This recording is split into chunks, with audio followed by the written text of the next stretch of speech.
Amén. Bueno, vamos a ir hoy entonces al segundo mensaje, lo que hemos llamado el entendimiento, el conocimiento de la resurrección de Cristo.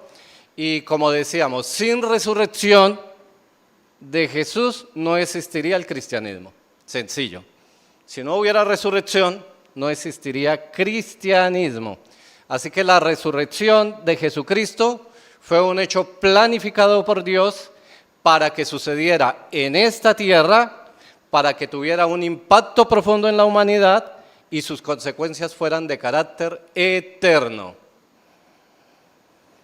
Y el mensaje pasado pudimos ver cómo la resurrección permite la salvación de los pecadores arrepentidos. Déjenme hacer un resumen corto. El mensaje pasado, claro, lo vimos más de manera amplia, pero vimos tres aspectos.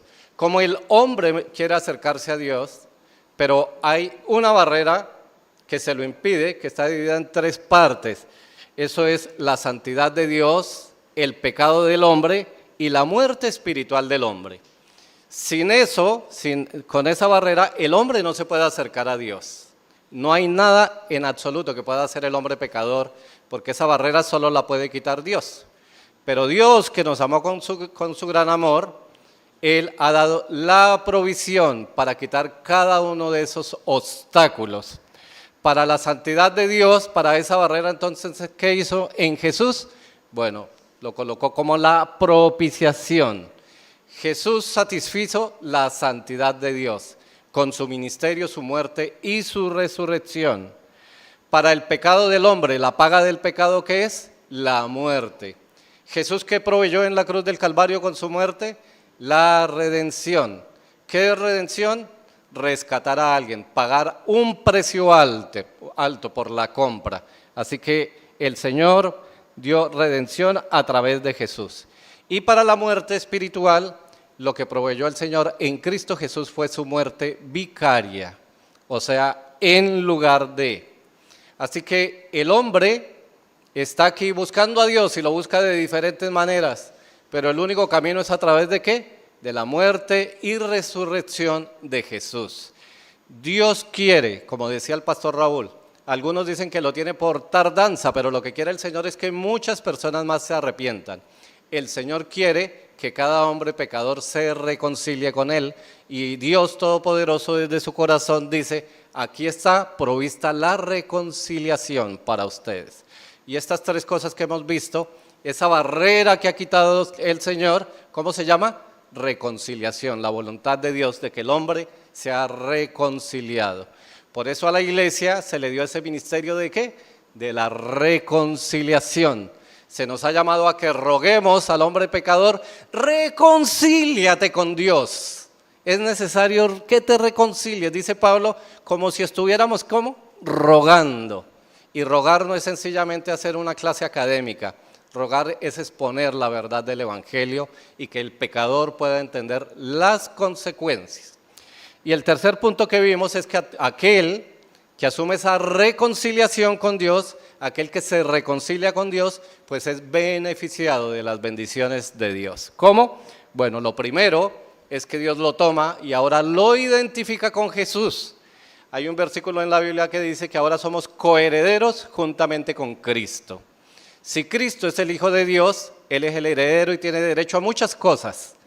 Ahora como nosotros somos hijos de Dios, hermanos en Cristo, Dios dice, ustedes, los creyentes, tienen derecho a todas estas bendiciones, absolutamente a todas las bendiciones. Eso quiere decir que Dios, ¿qué ha hecho? Nos ha tomado, nos ha adoptado y nos ha insertado en su familia. Por eso ahora podemos llamarnos hijos de Dios. Tenemos derecho, eso es nuestra identificación.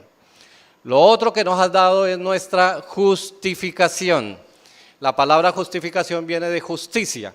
¿Qué quiere decir? Que Dios dijo, el que pecare ciertamente morirá. Eso fue lo que dijo el juez.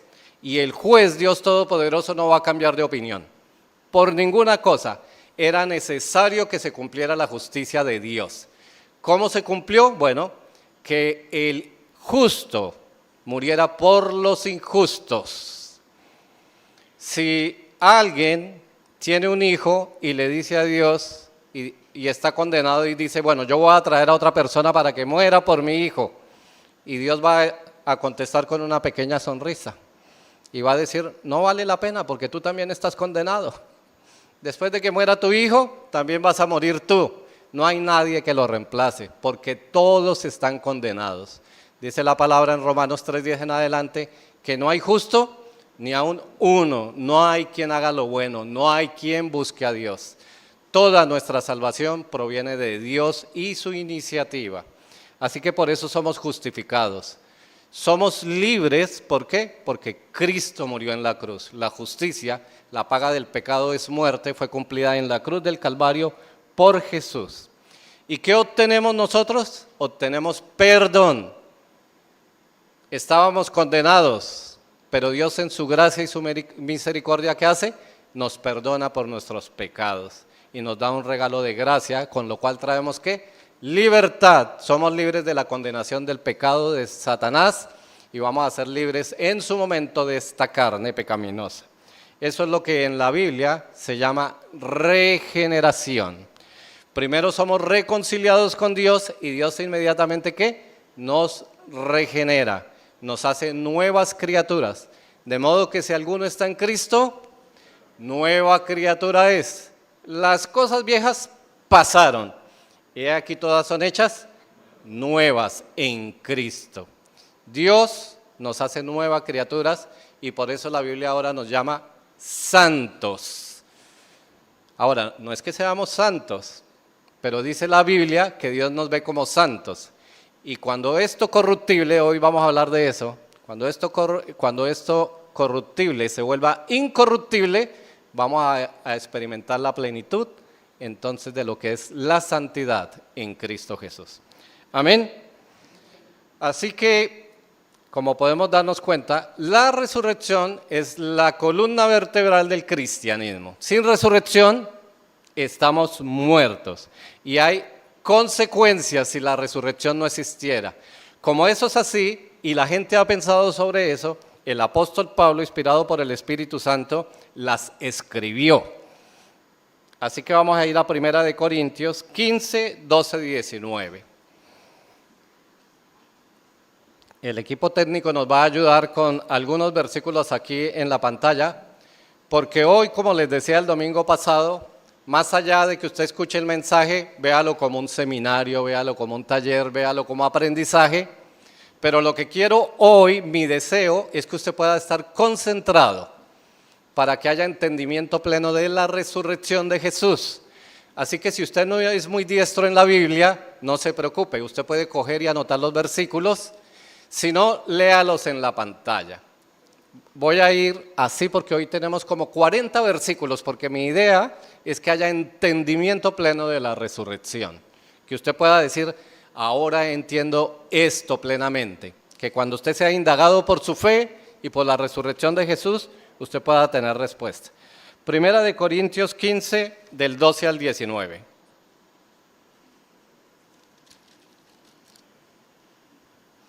Dice el apóstol Pablo, pero si se predica de Cristo que resucitó de los muertos, ¿cómo dicen algunos entre vosotros que no hay resurrección de muertos? Porque si no hay resurrección de muertos, tampoco Cristo resucitó. Y si Cristo no resucitó, vana es entonces nuestra predicación, vana es también vuestra fe, y somos hallados falsos testigos de Dios, porque hemos testificado de Dios que Él resucitó a Cristo, al cual no resucitó, si en verdad los muertos no resucitan. Porque si los muertos no resucitan, tampoco Cristo resucitó. Y si Cristo no resucitó, vuestra fe es vana. Aún estáis en vuestros pecados, entonces también los que durmieron en Cristo perecieron. Si en esta vida solamente esperamos en Cristo, somos los más dignos de conmiseración de todos los hombres.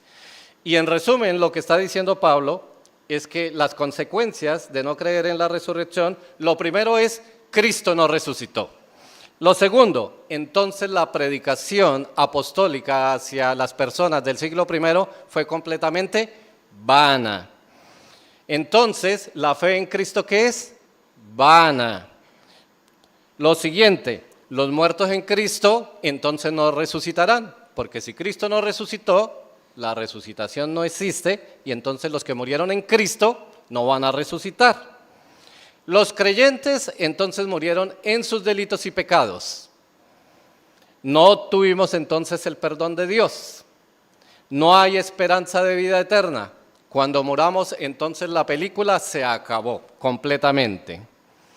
Dice Pablo que somos los más dignos ¿de qué? De conmiseración. Esa palabra, el sinónimo que es compasión, de tristeza. Vivimos el engaño más grande que pueda haber en la historia, más que cualquier otro. Si Cristo no resucitó, sería el engaño más grande. Si Cristo no resucitó, entonces no hubo Pentecostés, no hubo una llegada del Espíritu Santo. Y si Cristo no resucitó, entonces la Biblia es una completa mentira. Porque todo el Nuevo Testamento y el Antiguo Testamento, ¿qué es? La palabra que apunta al Cristo muerto y resucitado. Entonces, imagínense la importancia de lo que es la resurrección. No sé si ustedes, algunos, los que pasaron por las clases allá en secundaria de filosofía, en mi época se enseñaba de un filósofo francés que es de apellido Renan, muy conocido. Y Renan es conocido por esta frase. Él dijo, ahora, yo no sé en qué tono lo dijo, si fue sarcasmo, si fue verdad, pero bueno, él escribió esta frase. Ustedes, los cristianos, viven en la fragancia de una tumba vacía. ¿Y yo qué digo? ¡Amén! ¿Amén? ¿Quién me acompaña con ese amén? Porque no sé en qué tono lo dijo.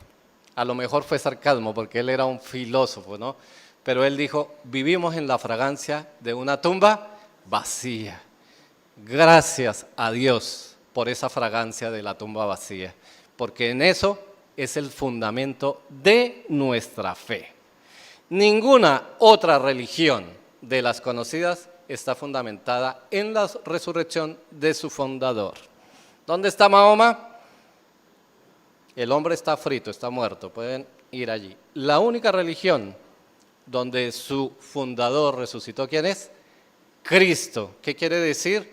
Que si su fundador está vivo, nuestra religión, nuestra fe, ¿cómo está? Viva, igual que la palabra, está viva y eficaz. Es una religión que nosotros podemos experimentar. ¿Amén? Bueno, con esto de introducción, entonces ahora sí vamos a ir al mensaje. Este mensaje que he llamado, este mensaje yo creo que lo han titulado millones y millones de veces de la misma manera, el poder de la resurrección. Vamos a orar. Padre, alabado sea tu nombre. Padre, en esta mañana te damos las gracias, Señor, por el mensaje que vamos a escuchar. Padre, hemos escuchado que la resurrección de tu Hijo Jesucristo es el fundamento de nuestra fe. Danos entendimiento, Señor, danos conocimiento para poder entenderlo plenamente, para que tengamos una fe firme, fortalecida, para que las acechanzas de Satanás no ganen sobre nosotros, Señor. Que la duda, Señor, que venga en tentación sea vencida por nuestro conocimiento y por nuestra fe, Señor. Que la palabra que vamos a escuchar hoy, Señor, cale en lo profundo de nuestro corazón. En el nombre de tu Hijo Jesucristo. Amén. Y como la resurrección es tan importante, hoy los voy a invitar a que veamos 3 aspectos importantes de la resurrección. Lo primero son las pruebas de la resurrección, lo segundo es el poder de la resurrección y el tercero, el propósito de la resurrección. Así que ante un acontecimiento tan importante, muchos dicen que la resurrección es cuento de viejas. Que son fábulas inventadas, que algunos cristianos en la época primitiva cuidadosamente se inventaron una historia para fundamentar el cristianismo. Así que si nosotros somos serios, debemos tener pruebas de la resurrección de Jesús.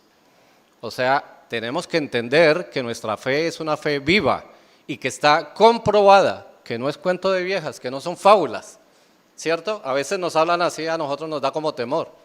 Pero no, nosotros necesitamos entender y conocer que la resurrección tiene pruebas. Y vamos a dividir esas pruebas como si estuviéramos en el tribunal delante del juez.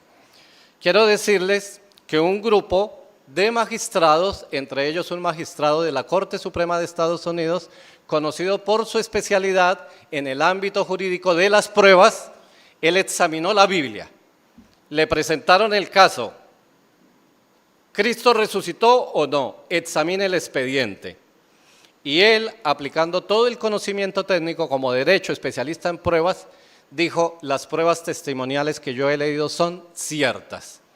Declaro, de acuerdo a las pruebas testimoniales, que Cristo resucitó. Y eso me dice a mí mucho. Si un profesional experto en esto ha escudriñado las pruebas, los testimonios, dijo que Cristo resucitó, y yo sé que la palabra es viva y eficaz, yo puedo dar por cierto que Cristo resucitó. Así que primero vamos a ver, ustedes saben que en el juicio llaman a los testigos. Esto en derecho se conoce como las pruebas testimoniales. Y antes de continuar, de pronto estoy hablando muy rápido, ¿está bien? Ok, les voy a pedir que me tengan paciencia con el tiempo. O sea, no se preocupen, yo hablé con el pastor Alex, con el pastor Raúl y me dijeron, lo importante es que pueda la gente almorzar antes de las 6 de la tarde. Así que ustedes no se preocupen por el tiempo, por eso tuvieron un buen desayuno.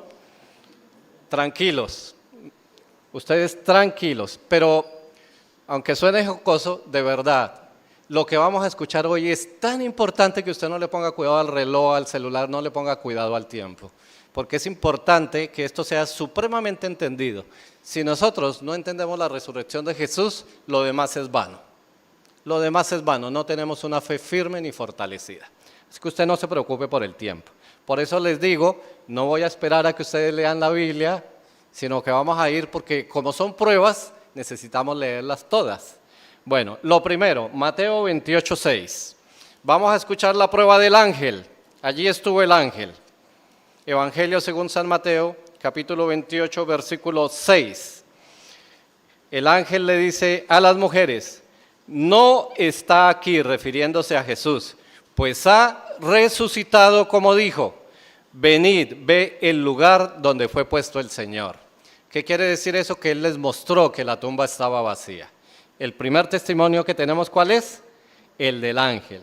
Mateo 28:8, allí más adelante. Entonces estas mujeres, ellas, saliendo del sepulcro, con temor y gran gozo, fueron corriendo a dar las nuevas a sus discípulos. Y mientras iban a dar las nuevas a los discípulos, he aquí Jesús salió a su encuentro. Entonces otra prueba testimonial fue que las mujeres entraron a la tumba y ¿cómo la vieron? Vacía. Lucas 24:3.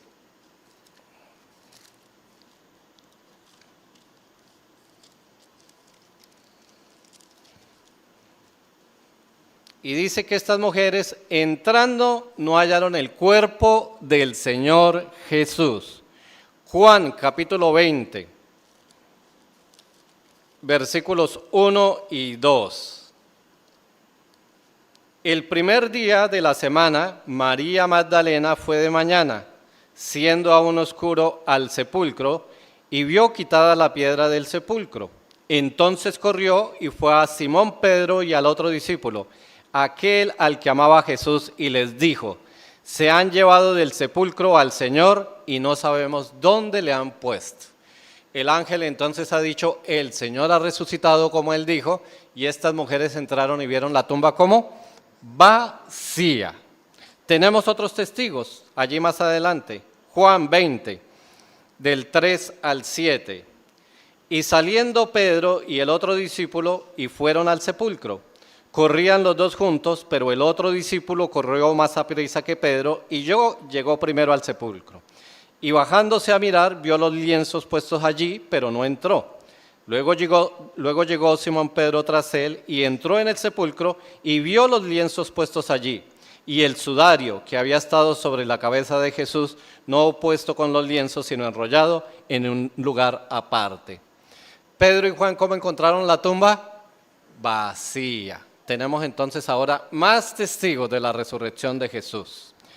Vamos a hacer un contraste entre un par de versículos. Mateo 27, 63 y 64.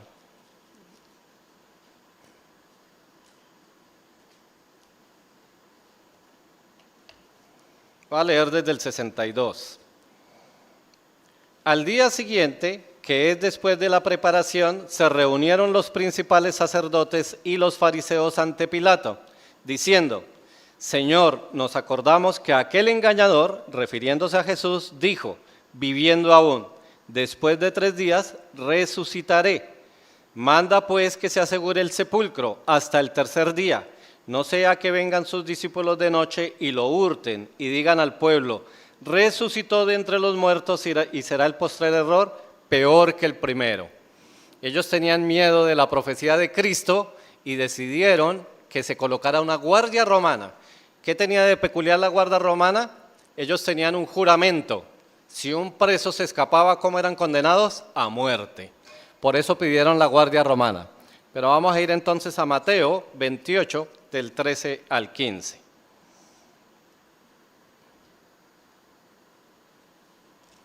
Voy a leer desde el 11.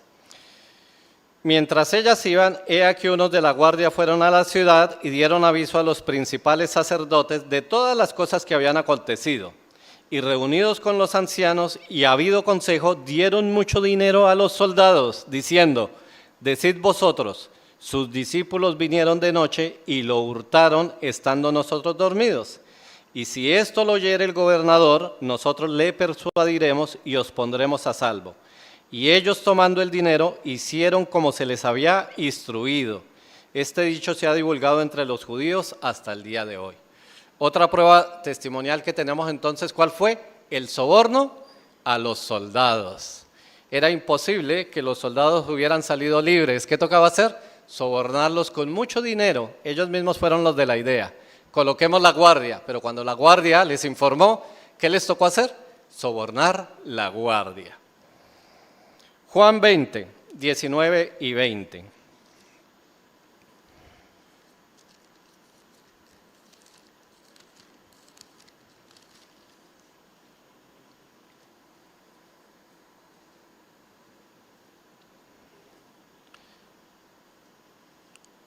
Cuando llegó la noche de aquel mismo día, el primero de la semana, estando las puertas cerradas en el lugar donde los discípulos estaban reunidos, por miedo de los judíos, vino Jesús y puesto en medio les dijo: paz a vosotros. Y cuando les hubo dicho esto, les mostró las manos y el costado. Y los discípulos se regocijaron viendo al Señor. ¿Qué quiere decir eso? Que la resurrección de Jesús fue de tipo corporal. Algunos dicen, algunas sectas pseudocristianas dicen que Jesús resucitó espiritualmente solamente, que su cuerpo en realidad fue robado. Pero vemos el testimonio y vamos a ver que Jesús como resucitó corporalmente, en cuerpo. Más adelante, allí en Juan 20, del 24 al 28. Pero Tomás, uno de los 12, llamado Dídimo, no estaba con ellos cuando Jesús vino. Le dijeron, pues, los otros discípulos: al Señor hemos visto. Él les dijo: si no viere en sus manos la señal de los clavos, y metiere mi dedo en el lugar de los clavos, y metiere mi mano en su costado, no creeré. 8 días después estaban otra vez sus discípulos dentro, y con ellos Tomás. Llegó Jesús, estando las puertas cerradas, y se puso en medio y les dijo: paz a vosotros. Luego dijo a Tomás: pon aquí tu dedo y mira mis manos, y acerca tu mano y métela en mi costado, y no seas incrédulo, sino creyente. Entonces Tomás respondió y le dijo: Señor mío y Dios mío. ¿Qué hizo Tomás? Tomás tocó el cuerpo del Señor Jesús. Una prueba testimonial más que la resurrección fue ¿cómo? Corporal. Lucas 24. Del 39 al 41.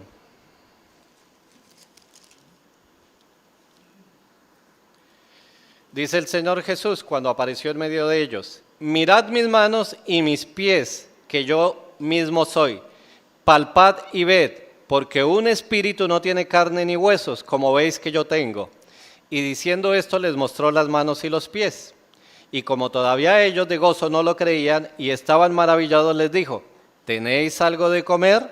Entonces le dieron parte de un pez asado y un panal de miel. El Señor Jesús mismo dio testimonio de que Él era ¿cómo? cuerpo, carne y huesos. Y para que aún la cosa fuera más creíble, ¿qué hizo? Él comió. Por supuesto, un espíritu no podía hacer eso. Lucas 24, del 28 al 32, otra prueba testimonial.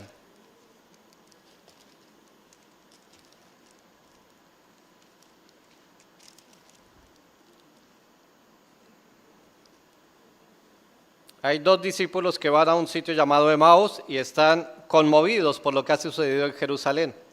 Dice la palabra, llegaron a la aldea donde iban y él hizo como que iba más lejos, refiriéndose a Jesús. Mas ellos le obligaron a quedarse diciendo, quédate con nosotros porque se hace tarde y el día ya ha declinado. Entró pues a quedarse con ellos. Y aconteció que estando sentado con ellos a la mesa, tomó el pan y lo bendijo, lo partió y les dio. Entonces les fueron abiertos los ojos y le reconocieron, mas él se desapareció de su vista.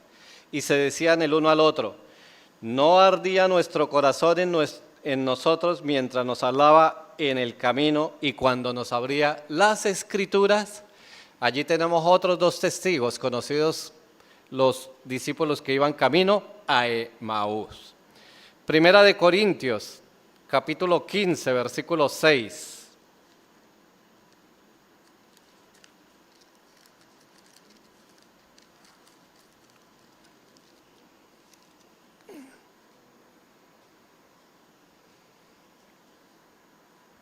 Voy a leer desde el 3, Primera de Corintios 15, del 3 en adelante. Dice el apóstol Pablo, porque primeramente os he enseñado lo que asimismo recibí, que Cristo murió por nuestros pecados conforme a las Escrituras, y que fue sepultado y que resucitó al tercer día conforme a las Escrituras, y que apareció a Cefas y después a los 12. Después apareció, y pónganle cuidado a esto, a más de 500 hermanos a la vez, de los cuales muchos viven aún y otros ya duermen. Había una congregación de 500 personas juntas y Cristo se apareció para hablarles a ellos. Allí tenemos entonces el testimonio del ángel, de los apóstoles, de otros discípulos y de 500 personas a la vez. Hay suficientes pruebas testimoniales de que Jesús resucitó. Por eso podemos estar seguros. Ahora, hay otras pruebas que en derecho se llaman de causa y efecto. Por ejemplo, cuando hay un muerto y ese muerto fue de disparo, el detective dice, alguien tuvo que disparar. Sí, no puede decir murió de una puñalada cuando la herida que tiene es de bala. Eso se llama causa y efecto. Entonces, en la resurrección de Jesús también tenemos pruebas de ¿qué? De causa y efecto. El primero, el día del Señor, es una consecuencia de la resurrección de Jesús. Hechos capítulo 20, versículo 7.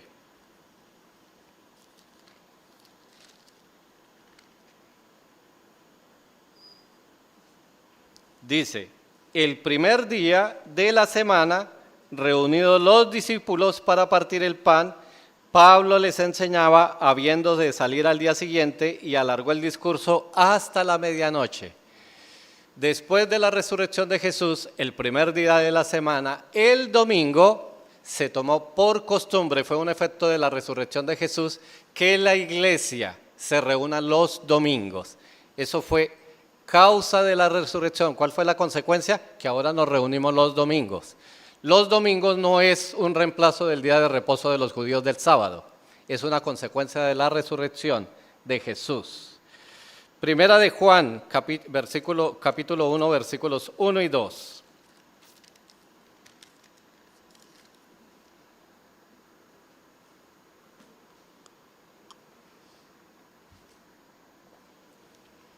Dice el apóstol Juan, lo que era desde el principio, lo que hemos oído, lo que hemos visto con nuestros ojos, lo que hemos contemplado y palparon nuestras manos tocante al verbo de vida, porque la vida fue manifestada y la hemos visto y testificamos y os anunciamos la vida eterna, la cual estaba con el Padre y se nos manifestó. ¿Cuál fue la consecuencia de la resurrección de Jesús? Que se escribiera el Nuevo Testamento. Si no hubiera habido resurrección, no se hubiera escrito el Nuevo Testamento. No hubiera sentido para escribir el Nuevo Testamento. Por eso Juan dice, con respecto al verbo de vida, todo esto testificamos, todo esto es lo que hemos escrito. Mateo 26, 56. Vamos a hacer contraste en dos pasajes. Mateo 26, 56.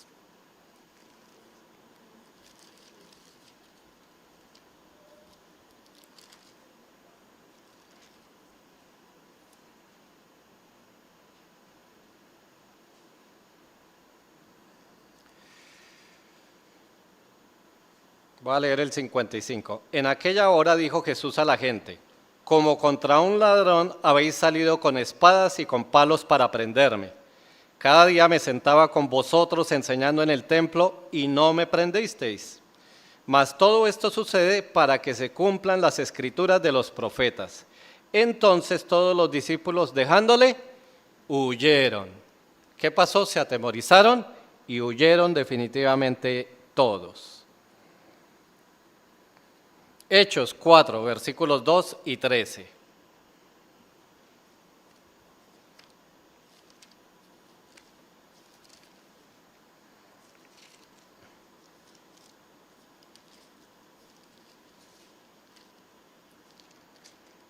Hechos 4:2 dice, resentidos, refiriéndose a los discípulos, de que enseñasen al pueblo y anunciasen en Jesús la resurrección de entre los muertos. Y el versículo 3, entonces viendo el denuedo de Pedro y de Juan, y sabiendo que eran hombres sin letras y del vulgo, se maravillaban y les reconocían que habían estado con Jesús. Esto es otra consecuencia. ¿Qué hicieron ellos allá? Se atemorizaron, salieron huyendo del miedo. ¿Y ahora dónde estaban ellos? Predicando con poder, con denuedo, no importaba. Si había que morir en el nombre de Cristo, se moría. ¿Por qué? Porque ellos experimentaron el poder de la resurrección de Jesús. Juan 16, versículo 7. El Señor Jesús les dijo a sus discípulos la última noche antes de morir, pero yo os digo la verdad, os conviene que yo me vaya, porque si no me fuera, el Consolador no vendría a vosotros, mas si me fuere, os lo enviaré. Esta es la promesa. Jesús se refería como Consolador al Espíritu Santo. ¿Y qué sucedió después? Hechos, capítulo 1, versículos 5 y 8.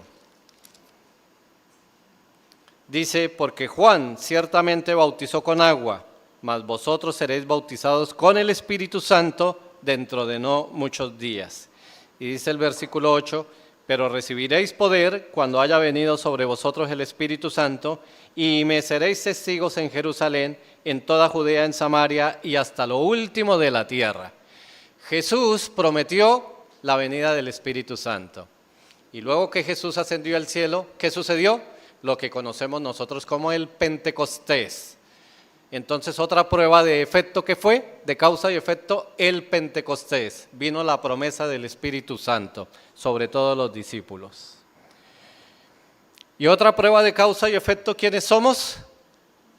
Nosotros mismos, la iglesia. Hace 2000 años Jesús vino a esta tierra, cumplió su ministerio terrenal y murió, fue sepultado y resucitó. Y desde hace 2000 años la iglesia se mantiene victoriosa. Por eso aún nosotros permanecemos alabándole y glorificándole. Entonces tenemos las pruebas testimoniales, tenemos las pruebas de causa y efecto, pero también tenemos las pruebas proféticas. Isaías 53. Este pasaje es muy conocido. Pero esto ya estaba profetizado miles de años antes. Isaías 53, versículo 1 en adelante. Dijo el profeta, ¿quién ha creído a nuestro anuncio y sobre quién se ha manifestado el brazo de Jehová? Subirá cual renuevo delante de él y como raíz de tierra seca no hay parecer en él, ni hermosura. Le veremos más sin atractivo para que le deseemos. Despreciado y desechado entre los hombres, varón de dolores, experimentado en quebranto. Y como que escondimos de él el rostro, fue menospreciado y no le estimamos. Ciertamente llevó él nuestras enfermedades y sufrió nuestros dolores, y nosotros le tuvimos por azotado, por herido de Dios y abatido.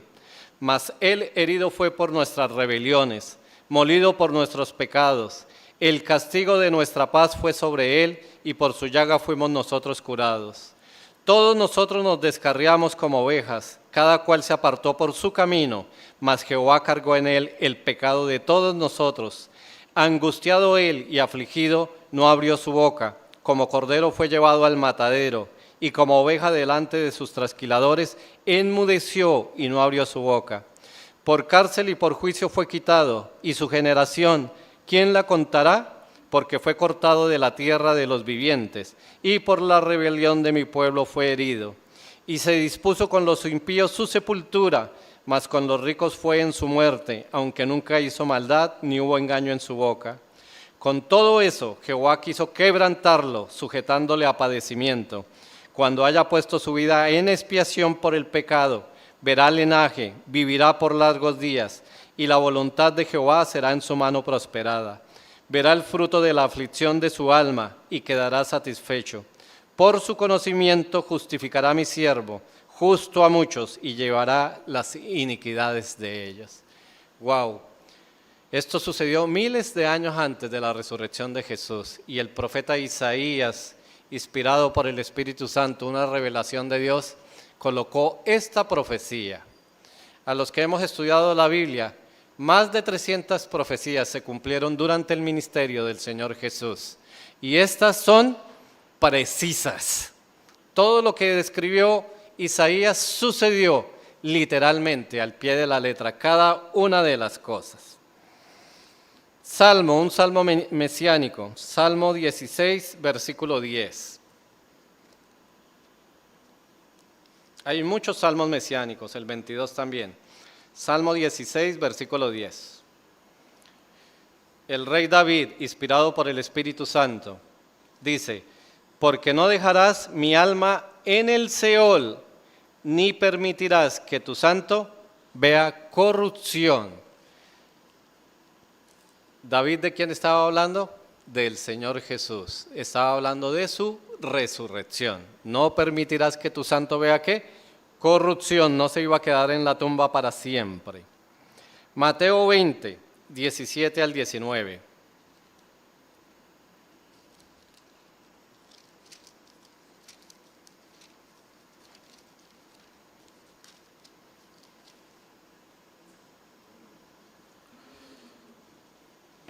Subiendo Jesús a Jerusalén, tomó a sus 12 discípulos aparte en el camino y les dijo: he aquí subimos a Jerusalén, y el Hijo del Hombre, es decir, refiriéndose a él mismo, será entregado a los principales sacerdotes y a los escribas, y le condenarán a muerte, y le entregarán a los gentiles, refiriéndose a los romanos, para que le encarnezcan, le azoten y le crucifiquen.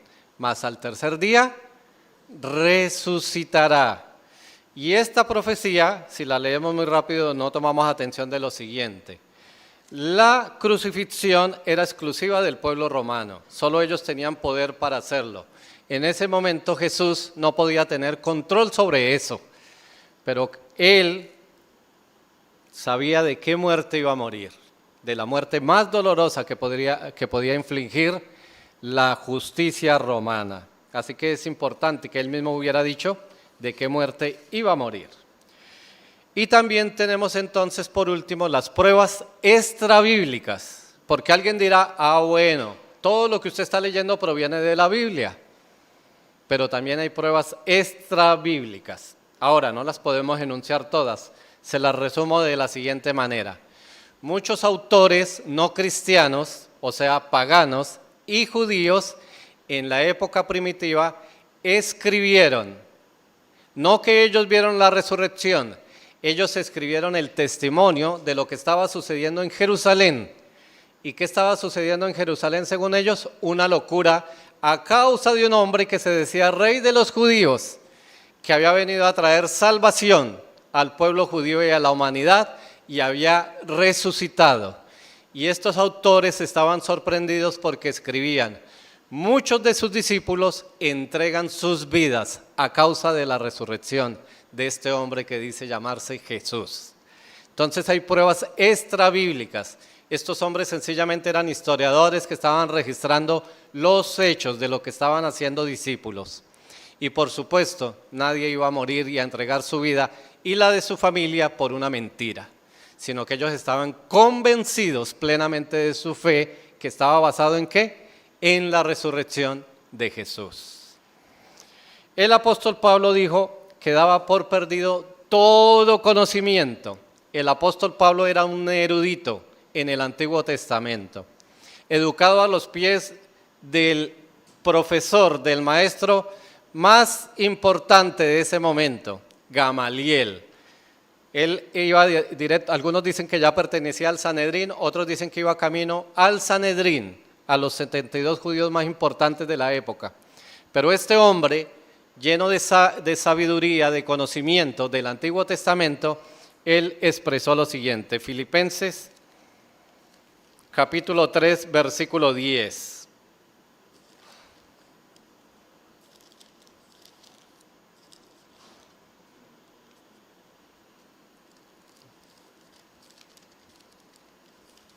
Si alguien se está durmiendo, ustedes me dicen y hacemos una pausa.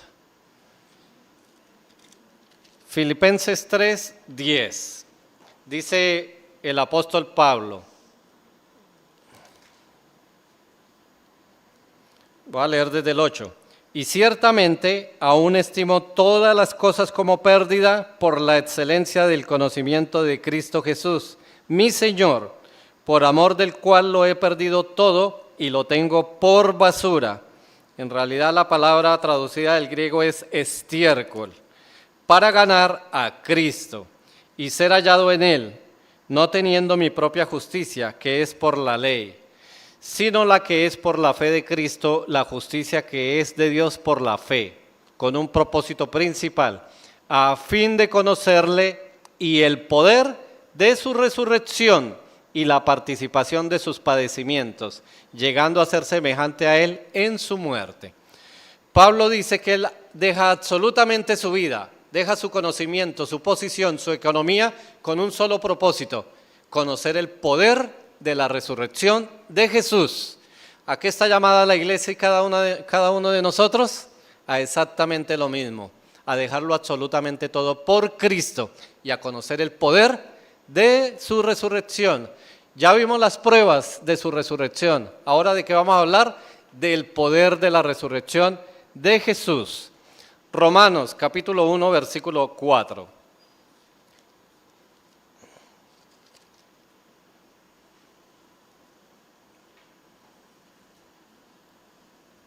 Voy a leer desde el 3. Acerca de su Hijo, nuestro Señor Jesucristo, que era del linaje de David según la carne, que fue declarado Hijo de Dios con poder, según el Espíritu de Santidad, por la resurrección de entre los muertos. ¿Cómo fue declarado Jesús? Hijo de Dios. ¿Por qué? Por el poder de la resurrección. ¿Cuál es el poder de la resurrección? Que afirmó la deidad, la divinidad de Jesús. ¿Jesús quién es? Dios mismo, el Dios encarnado que estuvo en esta tierra.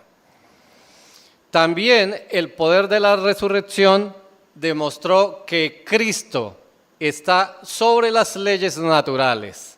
Vamos a ir, Hechos 1:9.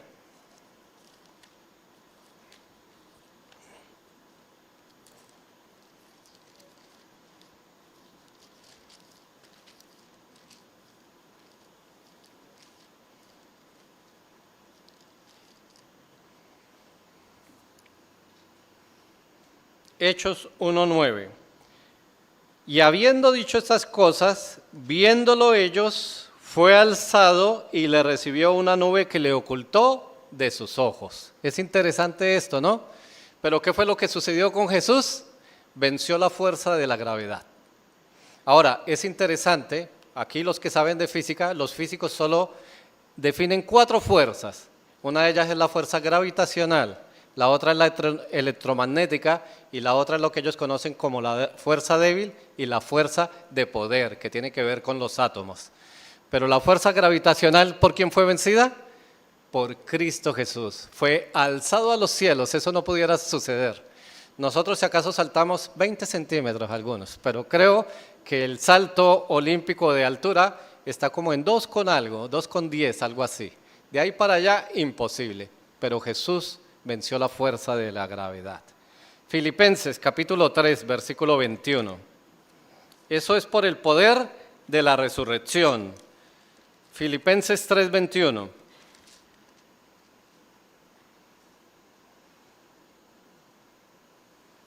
Leo desde el 20. Mas nuestra ciudadanía, es decir, la iglesia, está en los cielos, de donde también esperamos al Salvador, al Señor Jesucristo, el cual transformará el cuerpo de la humillación nuestra para que sea semejante al cuerpo de la gloria suya, por el poder con el cual puede también sujetar a sí mismo todas las cosas.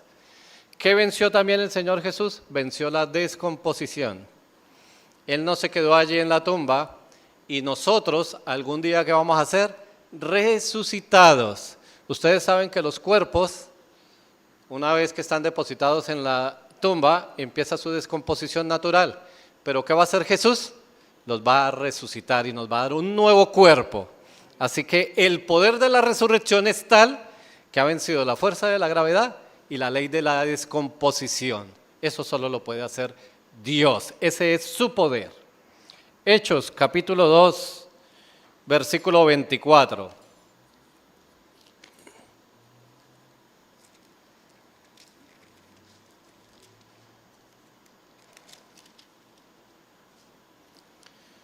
Dice, refiriéndose a Jesús, al cual Dios levantó, suelto los dolores de la muerte, por cuanto era imposible que fuese retenido por ella. Y también Apocalipsis, capítulo 1, versículo 18.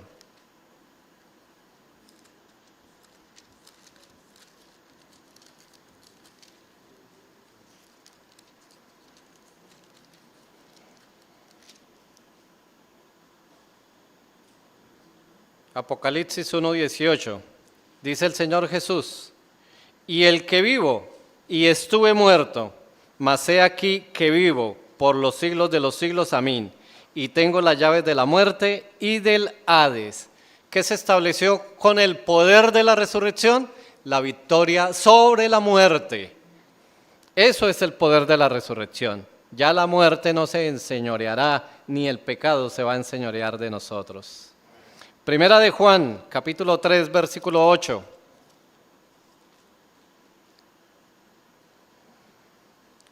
Leo desde el 7. Hijitos, nadie os engañe. El que hace justicia es justo como Él es justo. El que practica el pecado es del diablo, porque el diablo peca desde el principio. Para esto apareció el Hijo de Dios, para deshacer las obras del diablo. Jesús, por el poder de la resurrección, destruyó el poder de Satanás sobre el creyente. Hebreos capítulo 9, versículo 26.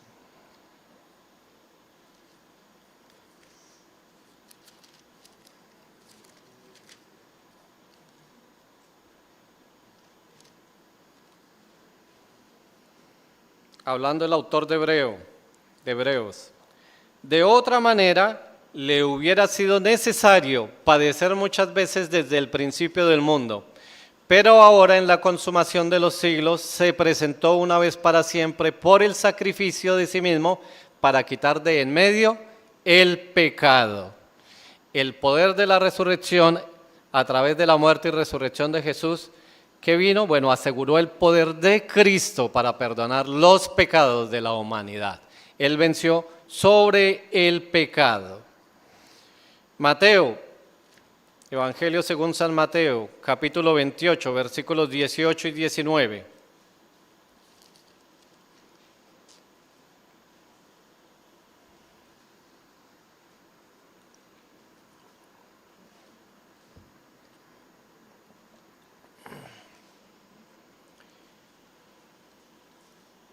Dice Mateo 28, 18 y 19. Y Jesús se acercó y les habló diciendo: Toda potestad me es dada en el cielo y en la tierra. Por tanto, id y haced discípulos a todas las naciones, bautizándolos en el nombre del Padre, del Hijo y del Espíritu Santo. Y llamo la atención sobre lo siguiente. ¿Quién es el que está hablando? El Cristo resucitado. Es Cristo resucitado quien está dando la gran comisión. Una vez vencida la sepultura, vencida la muerte, ¿qué dice? Todo poder, toda potestad me fue dada en el cielo y en la tierra. Y en base a ese poder que yo sustento, le dijo a los discípulos: id y haced discípulos a todas las naciones. Ese es el poder de la resurrección. La iglesia fue encargada de la gran comisión, pero a la iglesia se le dio el poder del Espíritu Santo. ¿Basado ¿dónde? En el poder que se le dio a Jesús. Ese es el poder de la resurrección. Si Cristo no hubiera resucitado, la iglesia no existiría, no tendría ningún tipo de poder para predicar el Evangelio. Amén.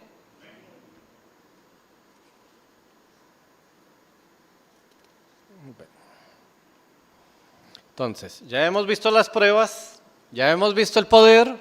Ahora, ¿qué vamos a ver? El gran propósito de la resurrección. ¿Cuál es el gran propósito? Bueno, hay grandes propósitos, pero uno muy importante: para que todo creyente experimente vida nueva y sea una realidad. ¿Sabe qué quiere decir eso? Que no se trata de algo aquí en nuestra mente, misticismo. Bueno, Cristo resucitó, yo lo recibo en mi corazón y ahora soy salvo. Pero igual me toca salir a trabajar, igual me encuentro con problemas de economía, me encuentro decepcionado, me encuentro en depresión, me encuentro en una cantidad de cosas. Pero el creyente necesita experimentar el poder de la resurrección. Y ese fue el propósito de la resurrección. El creyente necesita creer, ¿cierto? Pero no solo creer, no espiritualizar las cosas, necesita que su fe sea tangible, necesita experimentarla. Entonces, ¿cómo se hace esto? Bueno, Efesios 2, capítulo 2, versículos 4 al 6.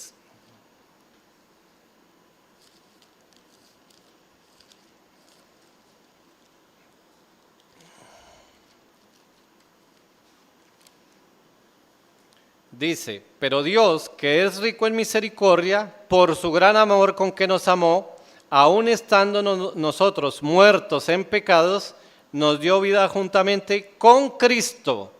Por gracia sois salvos, y juntamente con Él nos resucitó, y asimismo nos hizo sentar en los lugares celestiales con Cristo Jesús.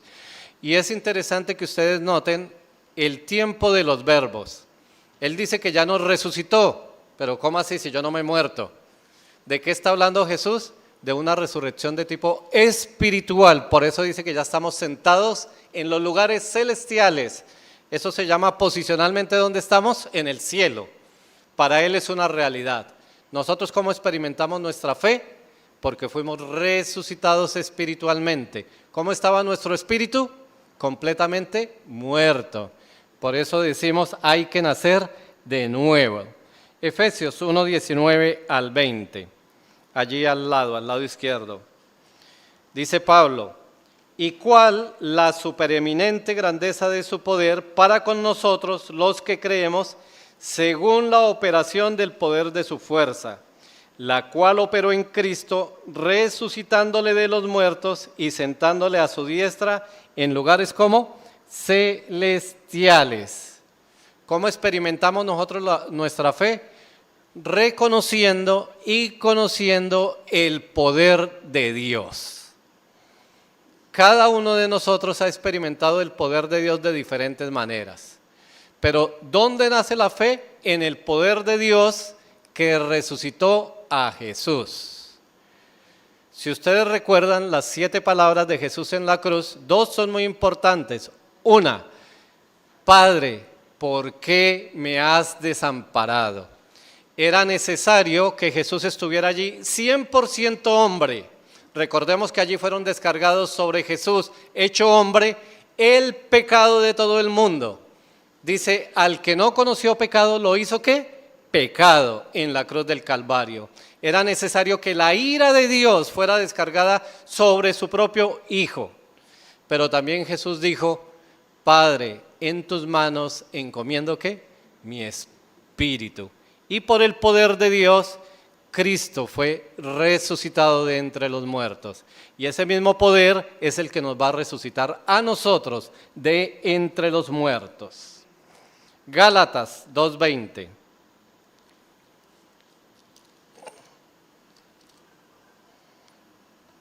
Con Cristo estoy juntamente crucificado, y ya no vivo yo, mas vive Cristo en mí.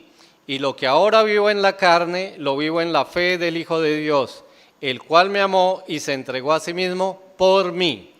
Si usted no tiene subrayado este versículo en la Biblia, subráyelo.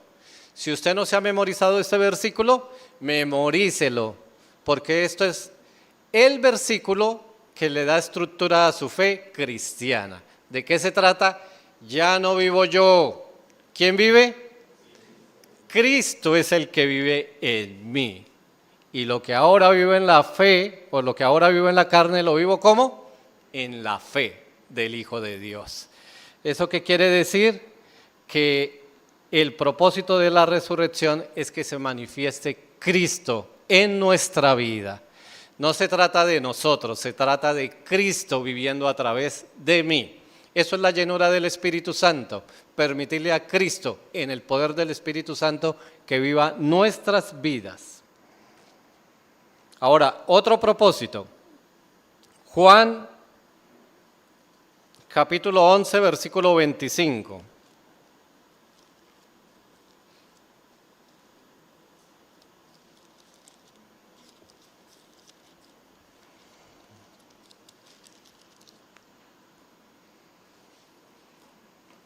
Juan 11, 25. Le dijo Jesús, yo soy la resurrección y la vida. El que cree en mí, aunque esté muerto, vivirá. Primera de Corintios, capítulo 15, 21 y 22.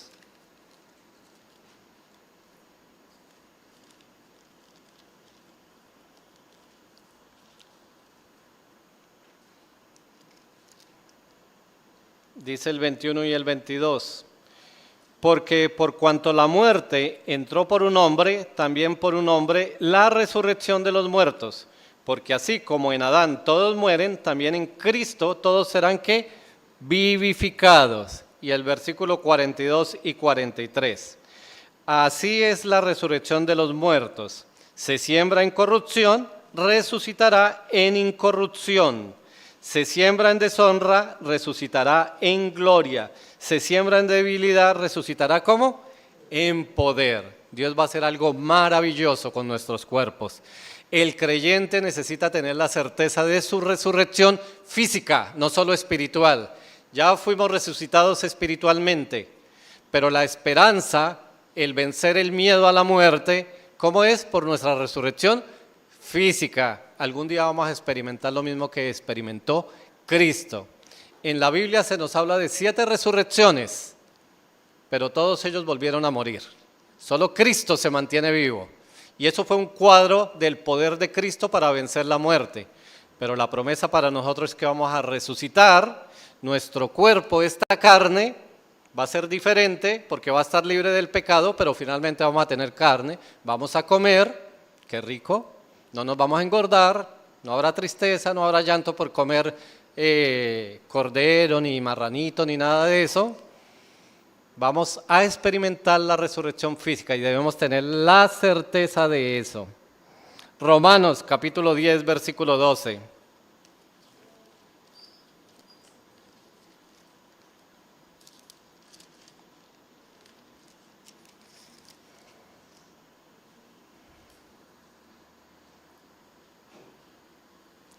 Dice, porque no hay diferencia entre judío y griego, pues el mismo que es Señor de todos es rico para con todos los que le invocan. ¿Qué quiere decir eso? Que nosotros como creyentes tenemos la certeza de que hay un Cristo como resucitado. No tenemos un Cristo muerto, tenemos un Cristo completamente resucitado.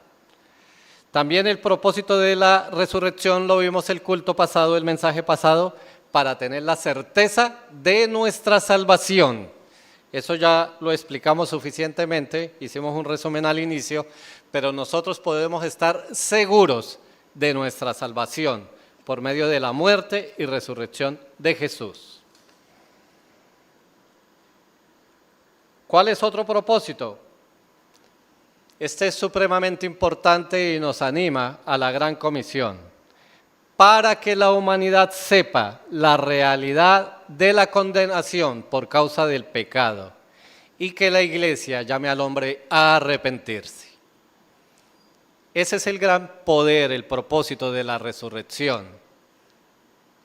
Muchos van a negar a Cristo, pero la iglesia está llamada a la gran comisión de ir a ser discípulos. ¿Cómo se empieza esto? Proclamando el evangelio, ¿cierto? Como dice en 2 de Corintios del 5, 17 al 20, se nos ha dado el ministerio de la reconciliación. Fuimos nombrados, instituidos como embajadores de Cristo. Hay que rogarle a las personas que entiendan que están condenados, que si mueren sin Cristo, si rechazan a Cristo, ¿qué va a suceder? Van a vivir eternamente, pero en el infierno, condenados. Así que la iglesia, se le ha dado el mandamiento aún de amar a sus enemigos, ¿qué debe hacer? Por amor, aún predicarles el evangelio de salvación. Y otro propósito de la resurrección es para asegurarle al mundo que un día va a haber juicio. Sin resurrección esto no sucedería, pero la resurrección de Jesús, ¿qué promesa tiene? Que Jesús va a venir por segunda vez. El libro del Apocalipsis o de Revelaciones, como lo conocen algunos, es el resultado de la profecía de lo que va a suceder cuando Jesús coloque sus pies por segunda vez sobre la tierra y el Dios Todopoderoso en la gran tribulación desate todo el juicio sobre la humanidad. Si Jesús no hubiera resucitado, no pudiera venir por segunda vez y entonces esto no sucediera. Pero como Jesús resucitó, gloria a Dios, amén, amén, amén. Entonces, ¿qué va a suceder? Bueno, tenemos que decirle a la gente, este libro fue escrito por causa ¿de qué? De Cristo, para que la gente sea salva. Así que, amados hermanos, hemos escuchado las pruebas, el poder y el propósito de la resurrección de Jesucristo, nuestro Señor y Salvador. Y este es el fundamento de nuestra fe.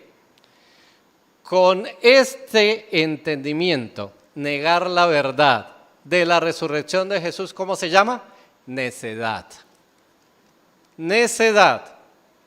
Y dice la Biblia en Romanos que al que es necio e incrédulo, Dios le va a ¿qué? A dar la mentira para que la siga creyendo. Dios que es omnisciente, solo que Dios ya sabe quién tiene tan endurecido el corazón que siempre va a rechazar a Cristo. Con tantas pruebas, con tantos testimonios, ¿qué sucede? Es una necedad, no conocer a Cristo. Debido a su muerte y resurrección, es que se dio todo el poder en el cielo y en la tierra, y es sobre este poder que el Cristo resucitado nos dio el mandato de ir a ser discípulos a todas las naciones. Si la gran comisión está soportada en la resurrección de Cristo, y nosotros tenemos entendimiento pleno de la resurrección de Cristo, ¿qué tiene que hacer la iglesia? Ir y hacerlo. Animarse a ir a cumplir la gran comisión. No hacerlo es la más grande desobediencia. Y vamos a decirlo de esta manera, el más grande pecado, porque el que sabe hacer lo bueno y no lo hace, ¿qué dice la Biblia? Le es pecado. Ahora, ¿qué es lo que pasa? Que a veces se cauterizan no solo nuestra mente, sino nuestro oído y nuestra boca. Y muchos pensamos que lo que está diciendo el pastor o el predicador es lo que él tiene que decir el domingo de resurrección. ¿Qué más va a decir el pastor ese día? Pero lo cierto es que no se trata solo de escucharlo. Si hemos creído en el poder de la resurrección, si nosotros estamos congregados porque le hemos creído a Cristo, tiene que haber una acción. Jesús siempre habló del fruto, y el fruto tiene que ver con lo que se refleja en el árbol. Nosotros somos esos árboles que damos fruto, y el fruto siempre se ve o no se ve. Usted ve el árbol y dice, bueno, para dentro de 4 meses ya empieza a florecer el fruto, pero algo usted está haciendo, ¿cierto?, que dice va a florecer. Pero si usted es un árbol seco, raquítico, que nunca es regado con el agua de la palabra de Dios, hermano, usted tiene que pensar profundamente en su salvación, porque a lo mejor su salvación es académica, pero la Biblia nos dice que la salvación académica no nos lleva al cielo. La salvación académica solo sucede en la conciencia, y de pronto usted se sorprende y despierta en el gran juicio de condenación. Ahora, dirán, pero ¿por qué el pastor tan duro? Si hoy debería ser día de ánimo. No, el pastor tiene que decir lo que tiene que decir, y esta palabra también es para el pastor y para absolutamente todos los que oyen la predicación el día de hoy. Es necesario que nosotros tomemos acción del gran mandato, porque hemos creído al poder de la resurrección y se nos han dado las pruebas. ¿Esto qué quiere decir? Que nosotros debemos examinar nuestro corazón. Y una manera de examinar de lo que está sucediendo en nuestra vida, amados hermanos, y voy a tomar la predicación del pastor Alex que habló de Jeremías, y el pastor Alex nos habló, es importante que nosotros nos examinemos en nuestro corazón. Nosotros necesitamos examinarnos y ver qué está sucediendo con nuestra vida espiritual. Yo necesito preguntarme, ¿estoy orando? ¿Estoy orando de verdad? ¿Oro a solas? ¿Oro con mi esposa? ¿Oro con mi familia? ¿Oro congregacionalmente? ¿O sencillamente oro por conciencia? ¿Estoy leyendo la palabra de Dios? ¿Estoy estudiando la palabra de Dios? ¿Estoy meditando en la palabra de Dios? No solo por cumplir un tiempo. Nosotros leemos, estudiamos y meditamos en la palabra de Dios porque necesitamos que el Dios Todopoderoso, el Dios que resucitó a Cristo de los muertos, nos hable. Porque nosotros somos seres que pecaminosos, nosotros somos seres que Dios está trabajando en nosotros. El que comenzó la buena obra en nosotros, la va a terminar. Pero si nosotros no leemos la palabra de Dios, si nosotros no meditamos la palabra de Dios, si nosotros no tomamos las circunstancias buenas, malas, adversas y las aplicamos al filtro de la palabra de Dios, no encontramos una fe activa, no encontramos una fe práctica. Porque sencillamente todo lo vamos a llevar a nuestro pensamiento. Y si nuestro pensamiento no tiene palabra de Dios, déjenme utilizar la misma palabra que utilizó Cristo. Lo único que tenemos en nuestra mente es conocimiento lleno de basura. Pero están muy serios. Esa es la verdad de la palabra de Dios. Si nosotros no llevamos cautivo nuestro pensamiento a Cristo para derribar toda fortaleza, nuestro pensamiento está lleno ¿de qué? De basura. Podemos ser genios en matemáticas, podemos ser genios financieros, podemos tener unos talentos espectaculares, pero finalmente todo eso que es corruptible. Amado hermano, algún día usted se va a encontrar cara a cara, face to face con la muerte. Y ahí se va a acabar cualquier talento, cualquier riqueza, cualquier conocimiento. Y lo único que le va a quedar, como dice la palabra, es encontrarse cara a cara con Dios. Y Dios nos va a pedir a cada uno de nosotros cuentas. Si usted es un creyente, en el tribunal de Cristo. Si usted no es creyente, Dios, déjenme decirlo de palabras coloquiales, le va a explicar a usted por qué lo va a mandar al infierno. Y no quisiéramos estar allí. Por eso necesitamos palabra de Dios. Y lo otro, nosotros necesitamos orar permanentemente, nosotros necesitamos estudiar la palabra de Dios, pero amados hermanos, nosotros necesitamos congregarnos, necesitamos experimentar la iglesia, y no solo los domingos, necesitamos experimentar la comunión de los unos con nosotros. Cuando nos saludamos hoy, ¿ustedes vieron el gozo? ¿A usted le gustaría estar en ese gozo permanente? ¿Sí o no? ¿Amén? ¿Sí o no? ¿Sí o no? Eso es gozo. No lo duden. ¿Le gustaría experimentar ese gozo permanentemente? ¿Qué tiene que hacer, hermano? Hacer lo que hizo hoy durante 10 segundos. Experimente el gozo con sus hermanos. Tómese un cafecito, coja el teléfono, llámelo, salúdelo. ¿Cómo estás? Dele un abrazo.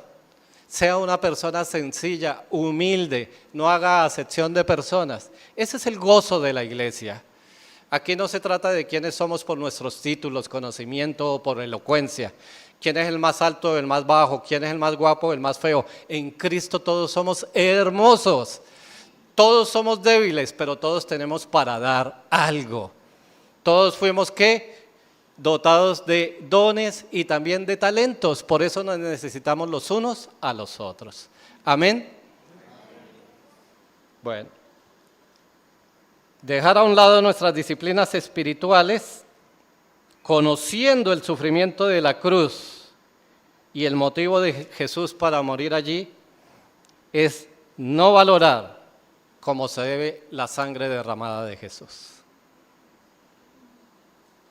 Y yo les animo, amados hermanos, para que esta predicación o este mensaje o esta enseñanza no se quede el día de hoy, que no sea algo sentimental, que no sea algo de redarguir simplemente, sino que el redarguir cobre vida para que haya un actuar. Y el próximo domingo, si usted no está viniendo regularmente, usted diga, por amor a la resurrección, por amor al Cristo crucificado, me voy a congregar. Voy a hacer todo lo que pueda hacer para poder congregarme con mis hermanos. ¿No estoy orando? ¿Qué tengo que hacer? Orar. ¿No estoy estudiando la Biblia? ¿Qué tengo que hacer? Estudiarla, meditarla, leerla. Y la pregunta final, ¿y tú ya conociste personalmente al Cristo resucitado? Pues yo espero que este mensaje haya calado hoy en lo profundo de tu corazón. Porque el poder de la resurrección se trata de eso. Y yo quiero que entiendas hoy, si tú no has entregado la vida a Cristo, que puedas entender que tu pecado, cualquiera que sea, te aparta de tu comunión con Dios.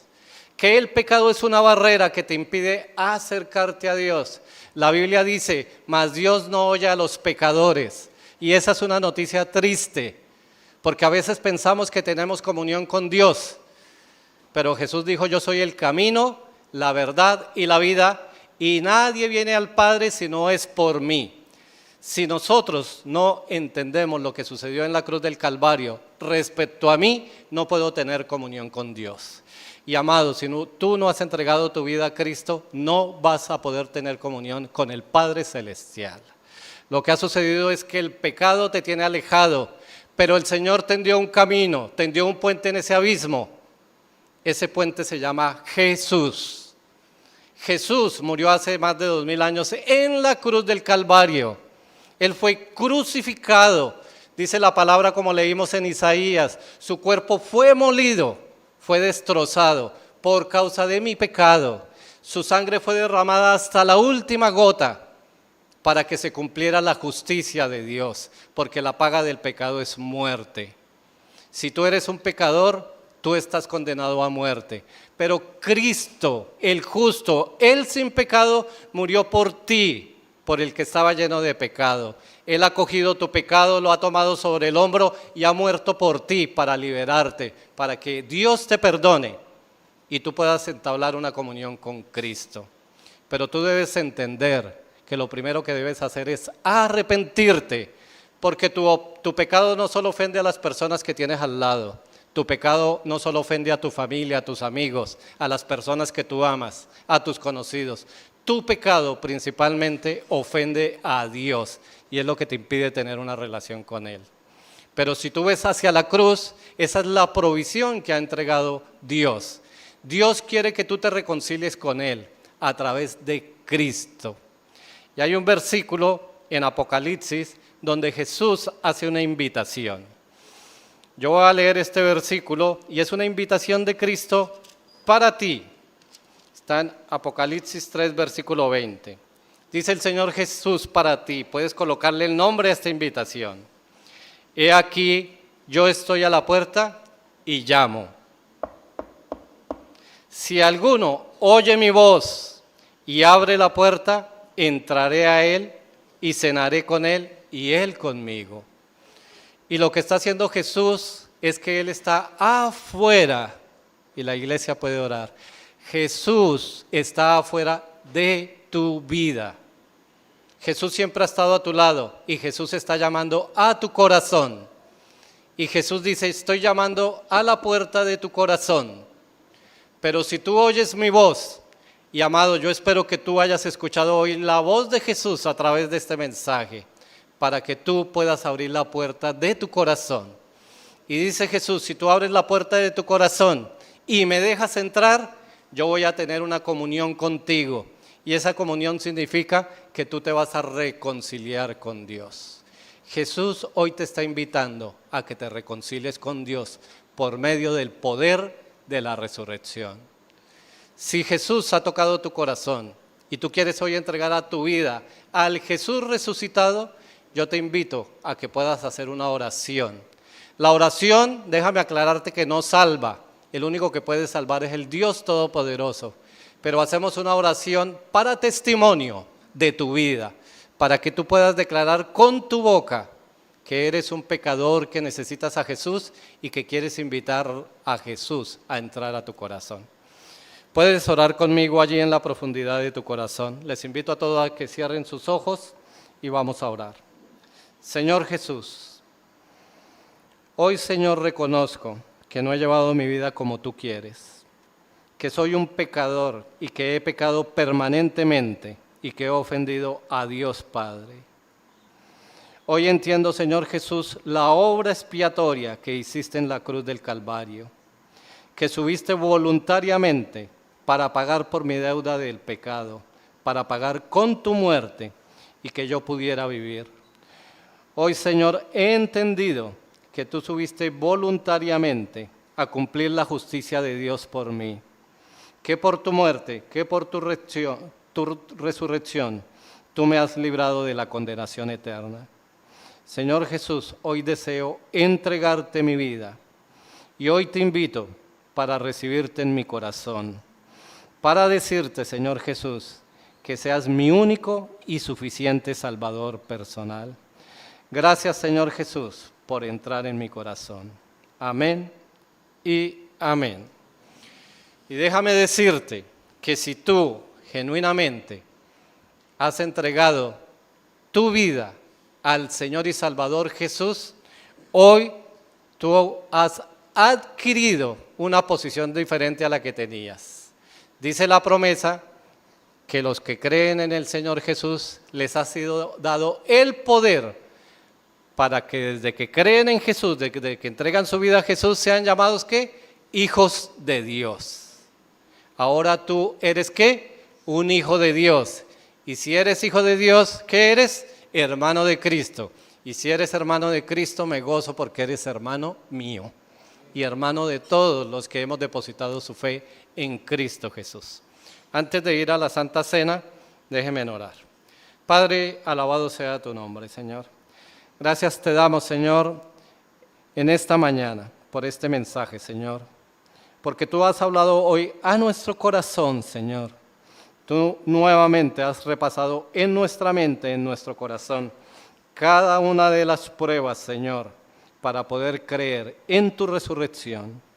Gracias, Señor Jesús, porque voluntariamente subiste a la cruz del Calvario para perdón de nuestros pecados, para liberarnos de la esclavitud del pecado, de Satanás y del mundo. Padre, gracias, porque tú nos has mostrado el poder de la resurrección que declaraste con poder a tu Hijo, Dios mismo, porque por medio del poder de la resurrección podemos sentirnos seguros en nuestra salvación, porque por medio del poder dado a tu Hijo podemos cumplir la gran comisión, Señor. Gracias, Padre, porque hoy podemos estar confiados en el Cristo resucitado, con el cual podemos tener una relación viva y eficaz. Yo oro hoy por cada una de las personas, Señor, que ha entregado su vida a Cristo, que puedan ellos crecer espiritualmente, Señor, que los guardes de todo ataque de Satanás, de cualquier engaño, Señor, espiritual que llegue a sus mentes. Padre, te pido para que haya acompañamiento, Señor, para que puedan orar, para que puedan crecer en el estudio de tu palabra, Señor, y para que puedan congregarse, Padre del cielo, que es la voluntad de Dios tuya para tus hijos. Gracias, Señor, por el mensaje de hoy, que llegue a lo profundo de nuestro corazón. En el nombre de tu Hijo Jesús. Amén.